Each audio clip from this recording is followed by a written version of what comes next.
Oke, selamat datang di video pembelajaran web development. Jadi, di video sebelumnya kita udah menyelesaikan ya, project baru, kita panggilnya Movie Search ya, yang mana pada dasarnya itu adalah aplikasi untuk mencarikan judul, eh, mencarikan daftar film berdasarkan pencarian kita, kemudian kita lihat detail dari si film tersebut gitu. Nah, dari video project itu, kita udah berhasil menerapkan beberapa hal. Yang pertama adalah front end secara vanilla ataupun secara penggunaan tools yang sederhana ya. Jadi kita udah pakai JavaScript-nya, kita udah pakai JavaScript DOM-nya itu. Kemudian kita udah pakai konsep asinkronus. Jadi untuk memanggil data dari API atau dari server lain, kemudian kita tampilkan pada suatu halaman dengan memodifikasi si DOM dari browser itu sendiri gitu.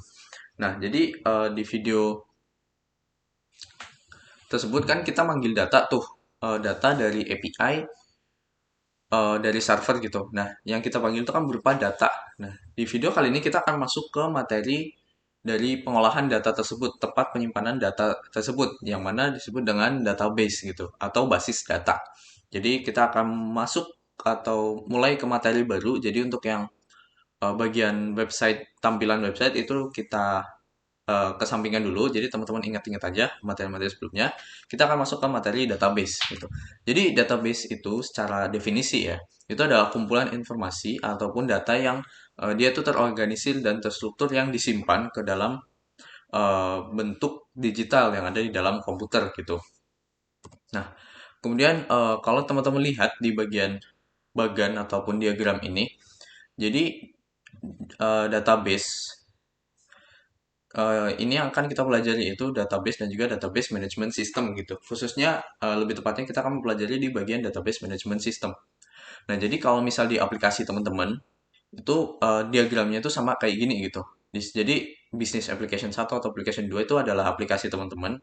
Kemudian dia akan terkonek ke database gitu. Jadi untuk pengambilan data itu adalah diambil dari database itu sendiri. Nah, untuk diagram ini masih kurang tepat, jadi yang lebih lengkapnya adalah kayak gini gitu, ataupun yang ini. Nah, jadi kalau yang dari sini, jadi ada app atau user. Jadi apps itu aplikasi teman-teman.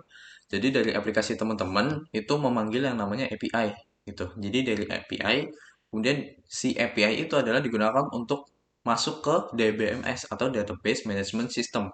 Nah, DBMS itu adalah eh, tempat ataupun software ataupun sebuah aplikasi yang digunakan untuk mengelola database itu sendiri gitu. Jadi penghubung antara database dan juga server itu adalah DBMS atau Database Management System gitu. Nah, jadi mungkin dari diagram ini juga teman-teman tahu nih kalau pada dasarnya semua orang, semua aplikasi itu bisa memanggil ke satu DBMS yang sama gitu. Jadi tergantung konfigurasi dari si pembuat dari database itu gitu. Nah, jadi yang teman-teman buat di video sebelumnya itu konsepnya seperti ini gitu. Jadi ada apps atau aplikasi teman-teman yaitu Movie Search, kemudian memanggil API dari sebuah database management system yang dimiliki oleh si IMDb. Ya website IMDb itu gitu. Nah, kemudian dari websitenya itu dia mengambil dari database si IMDb itu sendiri gitu. Nah, kemudian untuk konsep dari API sendiri sedikit ya, sedikit informasi pada dasarnya. Jadi dari web browser, web app in browser. Jadi pada saat dari aplikasi teman-teman, jadi kayak movie search itu, dia meminta atau request dalam bentuk API ke internet gitu.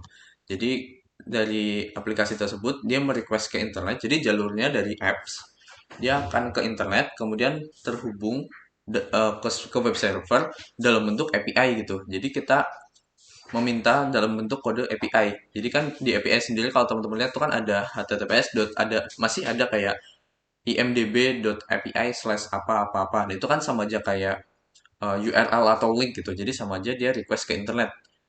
Nah, kemudian direspon oleh si web server dari pemilik si API tersebut. Nah, di web server tuh dia membaca, oh yang diminta tuh apa sih gitu. Nah, kalau setelah dapat yang diminta itu apa, maka dia akan meneruskan ke database. Lebih tepatnya DBMS ya, Database Management System gitu. Kemudian dari DBMS dia kembali datanya udah diambil di web server, dia kembalikan lagi dalam bentuk response. Jadi si API itu dia akan dikembalikan ke internet, kemudian dimasukkan ke web app ataupun aplikasi yang udah kita buat. Dalam konteks punya kita itu movie search itu gitu. Jadi itu proses perjalanan si data gitu dari yang kita minta ke database, kemudian database kembali ke kita gitu. Nah, oke, jadi oke ini penjelasan dari DBMS ya. Tadi DBMS itu merupakan software yang digunakan untuk mengelola database dan juga untuk menjalankan operasi tertentu sebagai penghubung antara database dengan si user ataupun aplikasi kita gitu. Jadi itu aja dulu untuk video kali ini lumayan singkat mengenai pengenalan database. Nah, di video selanjutnya kita akan bahas lebih dalam lagi nih mengenai database itu sendiri. Jadi sekarang teman-teman tahu kalau database itu adalah tempat buat kita naruh data-data dalam bentuk digital gitu. Jadi data yang disimpan dalam bentuk digital itu disimpan di database. Kemudian kalau misal aplikasi kita itu butuh data itu, dia akan masuk ke web server ataupun dari aplikasi itu dia akan manggil di server untuk tolong ambilkan data yang ada di database melalui DBMS itu sendiri gitu. Nah, di video selanjutnya kita akan menjelaskan lebih detail dan konsep dan bagaimana cara kita mendesain ataupun membuat dari database itu sendiri gitu. Nah, jadi untuk video kali ini cukup sekian dulu. Terima kasih.